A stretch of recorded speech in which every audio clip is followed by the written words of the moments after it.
Okay, we're just going to item 7.11, declaration governance roles and support, excuse me, presented by Aaron. Thank you, Aaron. Thank you, Chair, and good afternoon, committee. The purpose of this briefing is to provide Waikato Civil Defence Emergency Management Joint Committee with a clear understanding of the legislative framework, roles and processes for declaring a state of local emergency or local transition period under the Civil Defence Emergency Management Act 2002. It outlines what a declaration is, where it can apply, who is authorised to declare, the required consultation steps and the procedure for making a declaration. This information ensures that decision makers are prepared to act promptly and lawfully during an emergency, enabling a coordinated and effective response to protect communities. What is a declaration of a state of local emergency?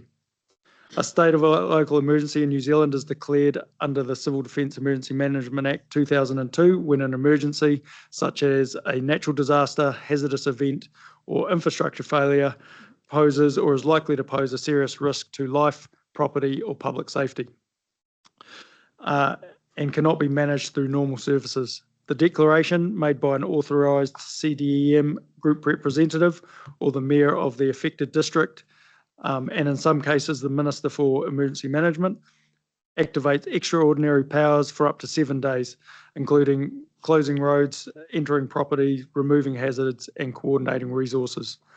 These powers enable a rapid and coordinated response to protect communities until the situation stabilises or the declaration is terminated.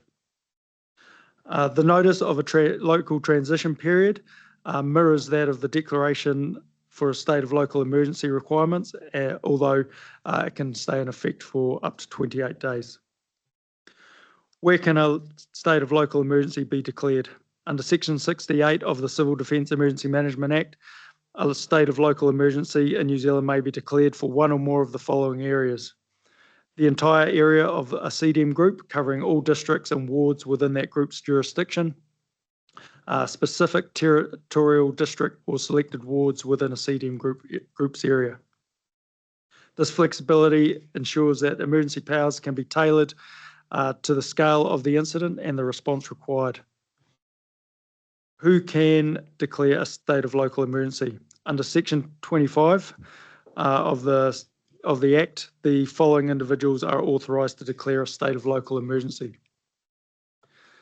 The CDM group must appoint at least one representative, typically a designated official, to declare an emergency for the group's area.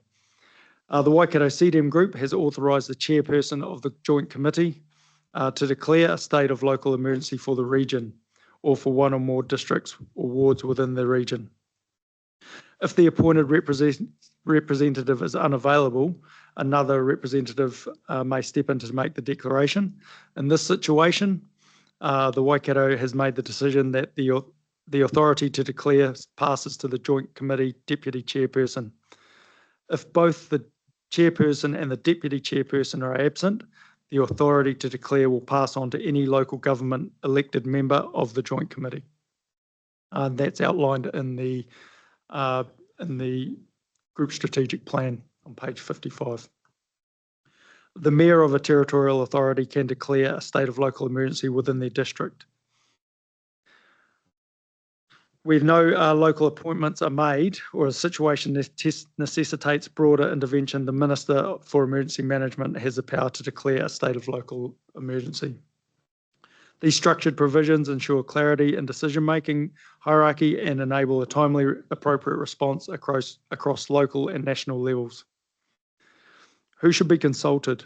Before declaring for a region, the decision maker should consult with the following people: the controller, both group and local, the person appointed, CEs of the affected councils, a representative from NEMA, senior members of the emergency services as required, iwi authority CE of the rohi impacted, other agencies as determined appropriate, and emergency management staff of the local area as well. This consultation ensures that the declaration is justified, coordinated, and supported by those responsible for operational response. how to declare a local state of emergency. There's a quick guide and in the attachments, but there's also a declaration form which is on page 141 of your agenda. The first step is to confirm the situation meets the legal criteria. The event must qualify as an emergency under the Civil Defence Emergency Management Act. It must pose or likely pose a serious risk to life, property, or public safety and cannot be managed through normal emergency services. Also need to determine whether or not a national state of emergency is in place. I need to consult the key stakeholders, as mentioned previously, and to ensure that consensus that extraordinary powers are necessary and proportionate. Define the geographic area and specify whether the declaration applies to the entire CDM group area, a specific district, selected wards, or an area needed for resource support. You need to prepare and sign the declaration. Complete the official declaration form as is in this pack, stating the area and duration up to 7 days, and notify and communicate. So this will likely be done by the group office for this group, and that will be informing the National Emergency Management Agency and communicating the declaration to emergency services, local authorities, and the public through official channels. As mentioned before, in your agenda, there's a declaration fact sheet declaration and transition fact sheet. There's quick guides for both of those on page 130, and there's the declaration form on page 141. Also in the group plan on page 55, there's a declaration for state of emergency and giving notice of local transition period section. Are there any questions? I'll open the floor for questions. Mayor Axel. Yeah, thank you. I was one of, and others in this room would have been too, on the teleconference by Minister Mitchell just after we got sworn in, when he, well, in fact, around about the time that many of us weren't sworn in, which is why he was declaring states of emergency, of course, with no mayors in place. He did mention that if sort of unavailable for a period going overseas or whatever, that there's another letter that formally hands over the authority to declare a state of emergency to, say, the deputy mayor or some other person, that he recommended that you just sort of fill in and have with the staff. Is there a standard form for that? No, I don't believe there is a standard form. And I know that, although I do believe you can designate other members within your council, that's an internal council process. But Julian, it might be useful just if there is a standard letter that would serve for this group to circulate it so that we don't have any kind of jurisdictional arguments at the time. Yeah, really good questions. And I think you've touched on one of, and I'm going to look across to Vicky because she looked at the, to correct me if I'm wrong here, because we looked at this earlier this year. So the local, as we understand it, and the advice that we've been given is that under the local government New Zealand rules, so if we look at a district now, you, and particularly this is for yourself and Mayor Ash as the mayors, and the deputy mayors that we have in the room. So by default legislation, you have the power under the CDM Act to declare an emergency within your district and within your district only.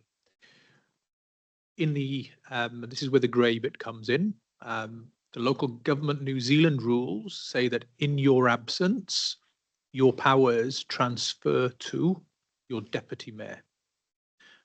That would include the powers to declare an emergency. Mm-hmm. Where the grey, it's the absence, it's the definition of the absence, because I think there's some, I'm looking at Vicky, there's some debate around whether a weekend away up at the Batch is an absence or whether it is a significant period of time as to when you're away and you're sick or you're incapacitated. You're always the mayor is the view, unless you're incapacitated or away for a period of time.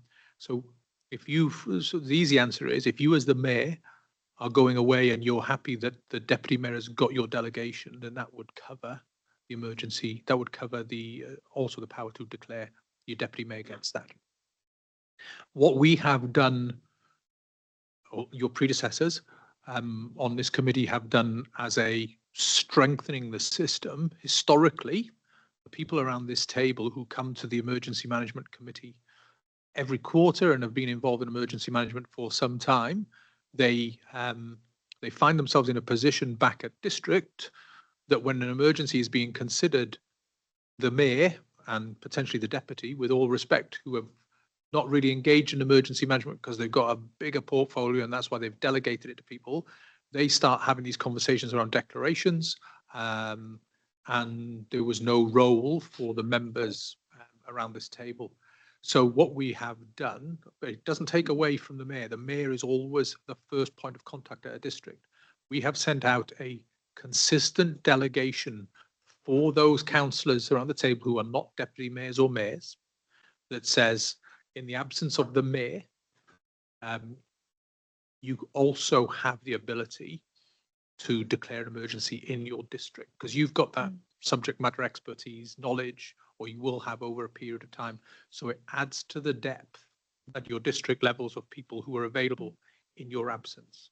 But I've got to stress at the district level, the legislation is the mayor, and it's very clear it's the mayor, but it's only in your absence, and it's where you hand over all your other delegations to the deputy mayor that they get to issue the state of emergency.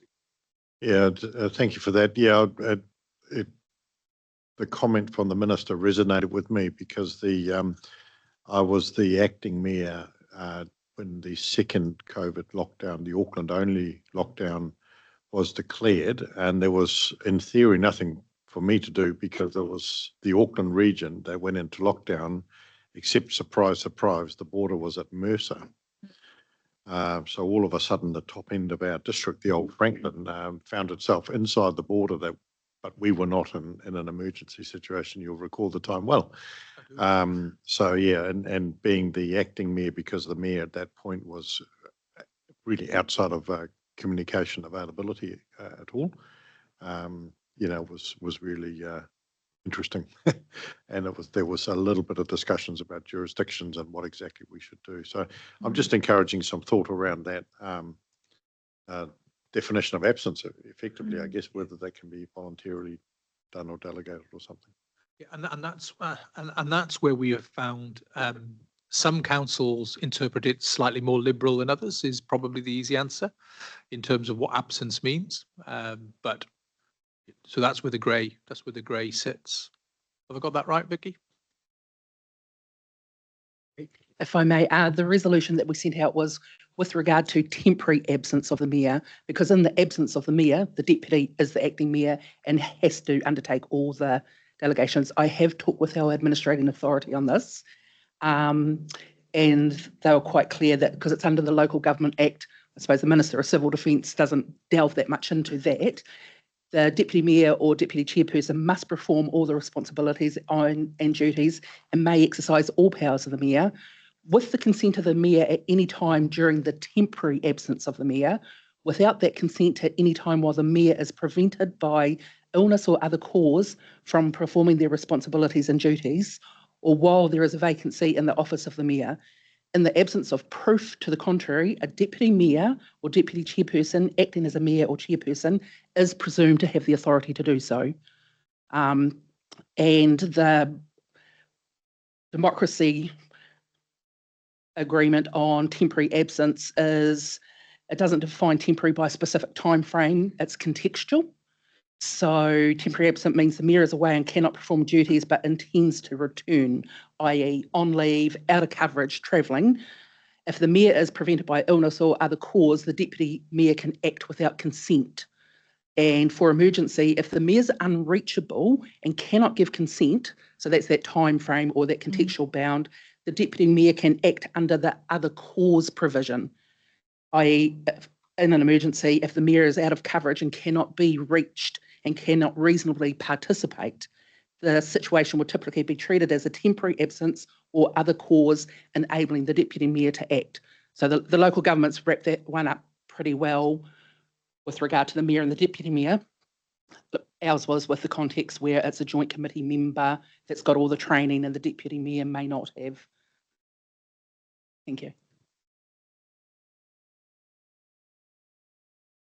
Thank you. Councillor Spicer? Oh, me? Oh, sorry, Councillor Andrew. Cool. So just through the chair, Julie and Vicky, as we know, natural disasters don't often follow district council lines. So if it's 2 or 3 districts that declare a national emergency, when does that get elevated to regional level? What's the cutoff? Yeah, really good question, and I can use an example. That's exactly where we would look to the chair of the. It's not a number thing; it is a consequence thing. It is not, well, there's a number of councils now that have declared, and therefore we must have a. There's no such thing as for clarity. There is no such thing as a regional state of emergency. It's either a local state of emergency or a national state of emergency. It's just that what the chair and the joint committee has is the ability to, if you want, put a state of emergency over some or some part or all of the region, but it's still classed as a local emergency. So we have had a situation where, and I'll use practical examples, the Cyclone Gabriel, the local, and this is devolved decision making, this is devolved power, and this is where the accountability should be. We had the situation where, as the event moved down, we had Waikato District Council go first from memory and say, actually, this is going to hit us and we want to be proactive and we want to declare a state of emergency. And I'm talking within minutes, we had Hauraki saying the same thing, and Thames Coromandel Council were already in a declaration of emergency from a different event earlier on. So as those local emergencies were declared, the chair of the joint committee then put a region-wide over the top, which null and voids those district level. And what that prevents from happening in this situation is 2 councils who are side by side who may be drawing on the same resource. So they may want access to the same roading contractors, the same emergency services, you name it. And then at that point, who gets that resource? Is it the person with the deepest pocket or the loudest voice or the best relationship? And that's not how we should do emergency management. So what we end up doing is we take that coordination responsibility away, and we send and we do the coordination. And sometimes it can cause an issue. Sometimes it can cause some strain, but the decisions are made based on need as perceived at a more strategic level. Just because there's 2 councils, however, so there's a practical example why they were right next to each other, 2 or 3 councils who were probably all seeking the same resource.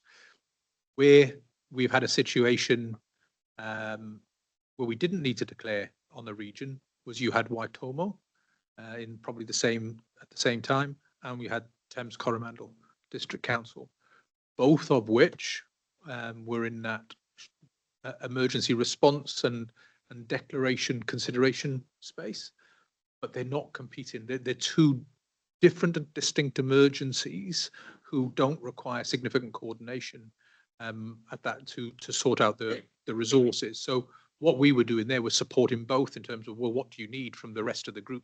And our role then was more around support by getting the resources that you need to manage your own responses locally. So it's not based on numbers, it's based on numbers and context. And we might declare over, or we might recommend to the chair declaring over the whole region, even where, for example, Hamilton City is not affected, and it's right in the middle, but there are a number of councils that are. We might do region-wide, because what that does, those councils that are not impacted by the weather event, but they've got good resource and good assets that we can draw on, kind of cover them, and their response posture goes up as a result of being captured within that regional declaration. So they're more prepared for, their councils understand that they've got to be considering releasing those resources to support others elsewhere. Thank you. Any other questions? Just Councillor one, Lees? in a fast-moving situation, like say an attack on infrastructure, from a terrorist point of view, what is the how, where does it go down the line from? That's a situation where it's like by the hour. So there is no, I've given an example where it played very nicely. So those examples, we're a collective and we've got good relationships. The examples I've just given for the Cyclone Gabriel, I'd already had conversations between myself and the chair at the time and the mayors of those councils.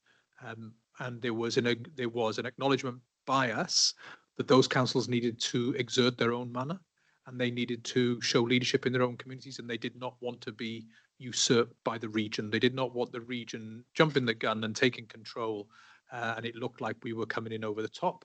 It was local leadership for local communities, and then we came in over the top as no surprise. Okay, so that was choreographed, it was coordinated in a way that enabled everyone to play their part, and the communities understood what was going on.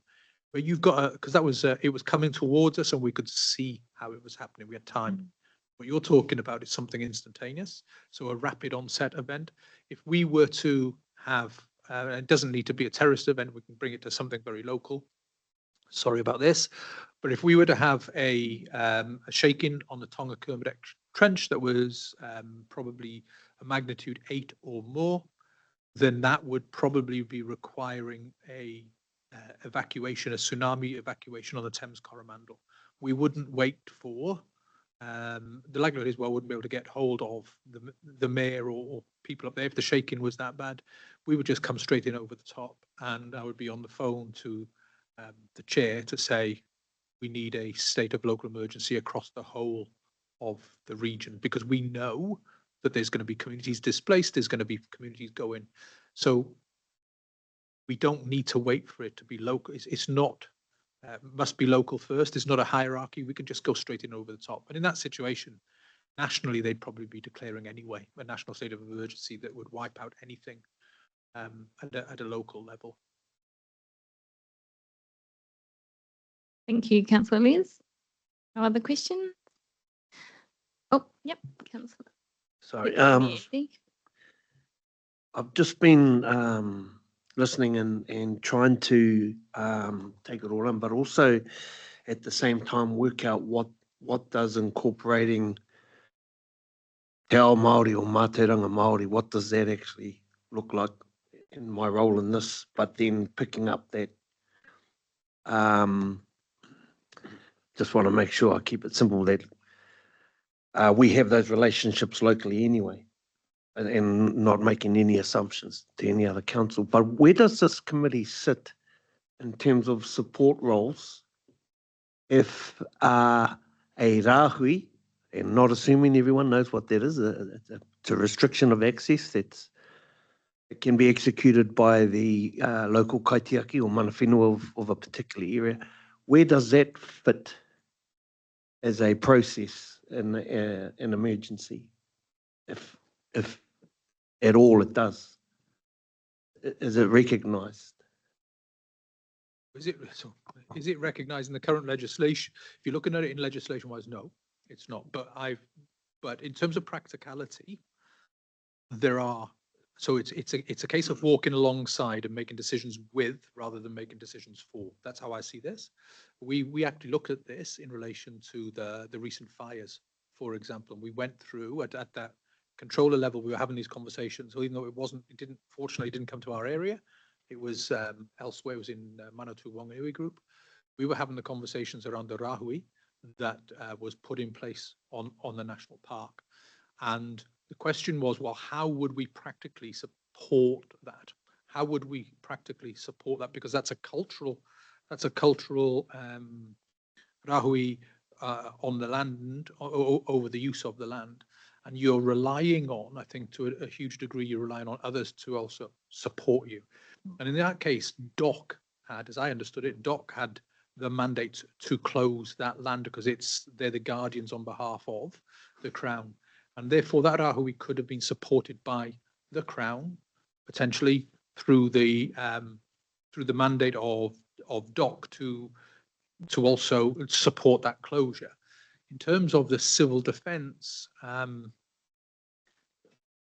there would be conversations around, so under the Civil Defence Act, we have powers to be able to close a particular place, stop access to a particular place, which would be very much in alignment with the intent of a Rahui. So that's where I come back to. This is walking alongside and having a conversation around, look, we want to put in place, or we're thinking of putting in place if this time permits, we want to put in a closure of this particular area. What are your views on this? Should it be, would we be good? Are you doing a Rahui that would be slightly wider that we would incorporate, and we could therefore extend the parameters of our declared area of no-go, or is your area of Rahui within that? So how do they support? They're not always going to align, but yeah, it was a really good conversation that we were having around the fires and how would we support or incorporate those discussions around a Rahui and our powers to exclude, for example. No, thank you. I don't mean to drag it out, but I'm very interested in what this group's, what does strengthening the relationship, what does that actually look like, and what would our role be in that? And also, I think the Fisheries Act acknowledges a Rahui and what can we learn off them? And also offline, I'm interested in other councils and what's your current relationship with those types of tikanga practices and what I could learn off you all as well, because I think it's something that needs to be felt and real, not something that's just put on a piece of paper, in my opinion, anyway. So, yeah, Bye. thank you. It's a really interesting. I hear where you're targeting the question, but it's a really interesting dilemma for the executive group, because when a state of emergency is declared, the decision. So the elected members decide, and I look across to Mayor Ash, and he decides or not to declare the emergency in Marabarapiako, and I'm only doing it because he's across there. Once he's decided that it meets the threshold, he accepts the recommendation, and there is a state of emergency in place, his role then changes. His role is purely governance. He doesn't get involved in you must incorporate this. He can provide, and quite rightly could provide, a conduit of the hey, we from the Mana Whenua Forum over in Marabarapiako, we are getting some conversations around this, but Mayor Ash doesn't have any authority to compel the controllers over there to act in a certain way. He's there to, those decisions are operational decisions that are kept distinct from the politicians after the declaration's been made. You'd be, I mean, any controller, I say this because there's somewhere in the room, I say it loudly, any controller, whilst you have that very clear mandate, would be foolish not to listen to the views of politicians who engage with their communities on a day-to-day basis, and you not take that, listen to that advice. Taking it on is another thing, but you need to listen. So the role of this committee, I think, in answer to your question, is to, and it is part of the group plan, is around the relationships at a local level with iwi. It is how do we as individual councils strengthen that relationship and that understanding at a local level, that actually it builds the collective strength. But that's where it's going to be delivered. So I think your role as a governance and what some of the actions in the group plan are around building those relationships. So then the local controllers will have a better understanding of the process or the tikanga that sits behind the Rahui.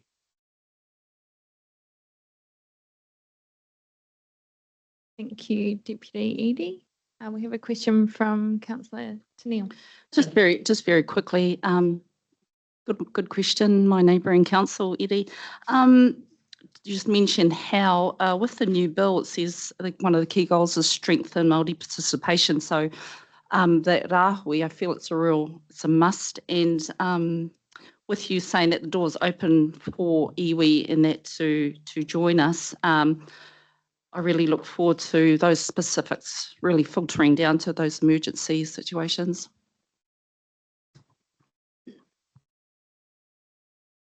Thank you.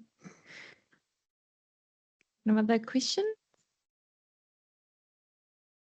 Thank you. Yeah, I think it's a really important function of our members that could potentially fall on us, on any one of us. So to understand our declarations is crucial. So thank you, Erin, for presenting that today. Can I ask for a mover? Sorry.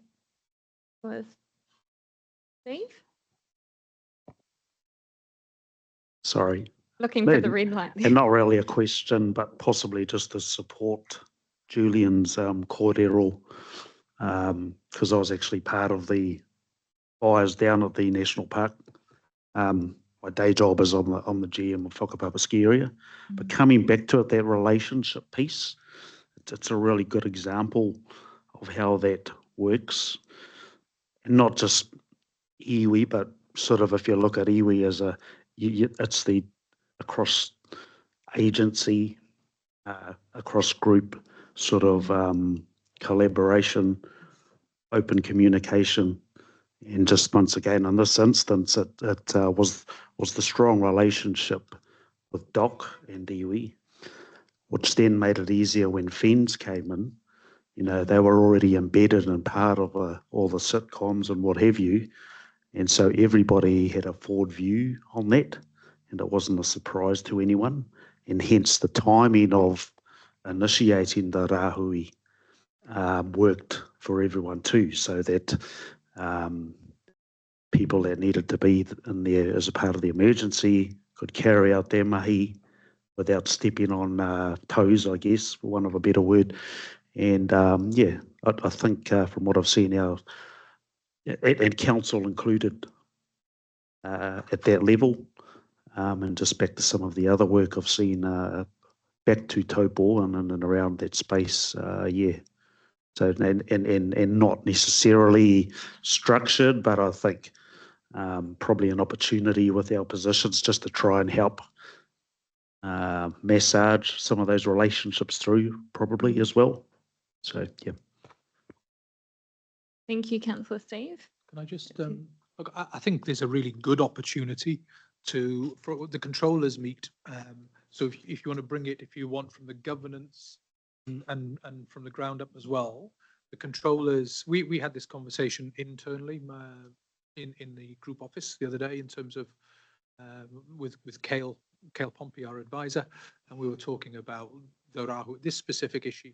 And I think there's a real opportunity to get somebody to come and speak potentially from an iwi perspective to the controllers, and I'm talking about the local controllers and the group controllers. We come together, and the recovery managers, because the recovery managers will, you know, when the rāhui or the restrictions are longer term, I think there's a really good opportunity to tackle it at both sides. There's the governance and the relationships, and then there's the operational through the recovery managers, just to understand some of the thinking behind the tikanga and the importance of the alignment. So yeah, I think we can tackle it from both ends. Thank you. So if there's no further comments, I'll move that the report, declaration, governance roles and support Waikato Civil Defence Emergency Management Group Joint Committee 15th of December 2025 be received. Councillor Edie, the second.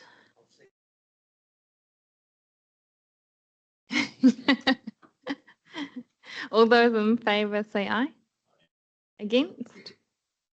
Motion carried unanimously. Just before we close and break for lunch, which is provided in the team room for everyone, I'd just like to thank everyone for the contributions today, for your patience on a pretty wordy, long meeting with lots of changes.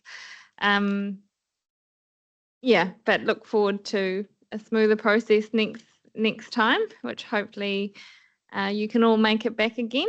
My intention with chair is, with the support of Deputy Grant, is to mix things up a bit and add some practical components, such as what Julian was referring to earlier, to help build relationships and understand our diverse communities a bit more. So look forward to that. And I'd just like to close by thanking our group controller, our governance team, and all our CDM staff for your work along the year. I hope you all have a break planned, because it's all well deserved. So thanks everyone for coming today. I'll close with a karakia. You can join in if you wish. Unahia mai te uru topu nui, kia wātia, kia mama, te nākau, te tinana, te hinenaro, e te ara takatu, koe ara I rongo, e whakaaria ake ki runga, kia tina, haumie, huie, taiki. Meeting closed at 12:50 p.m.